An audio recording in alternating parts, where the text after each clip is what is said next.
রান্না হয়ে গেছে? এই চলছে রান্না। তো দেখাও কি করেছো। কি উচ্ছে কেন? আরে উচ্ছেটা কেন তোকে আগে পরে বলছি। লোটে মাছ, রে লোটে মাছ। হ্যাঁ, উচ্ছে কেন পরে বলছি, লোটে মাছটা কেন পরে বলছি। আচ্ছা। এই দেখ, পোলাও করেছি, ওয়াও। কাজু কিশমিশ সব একসাথেই আছে, একটু মাখানো মতন রয়েছে। আর আর চিকেন কষা করেছি,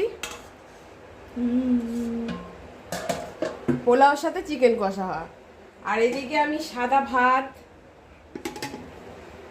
লোটে মাছ একটু পিস পিস করে অল্প করে করেছি, অল্প, একদমই অল্প।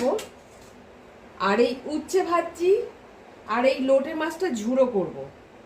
আর এদিকে আছে টক দই, আর এদিকে শশা কেটে রেখেছি। এই কেননা কৌশিক চিকেন খায় না, চিকেনের সাথে পোলাও খাবে না, ওই জন্য ওর জন্য সাদা ভাত, উচ্ছে ভাজা আর লোটে মাছ ঝুড়ো করব, আর একটু ডাল করব। এই জন্য এগুলো করতে হয়েছে, না হলে পোলাও আর চিকেন কষা দিয়েই হয়ে যাবে। লোটে মাছটা কে খাবে?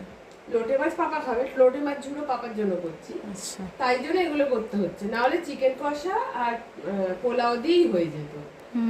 কৌশিক চিকেন খায় না, চলো করতে তো হবেই।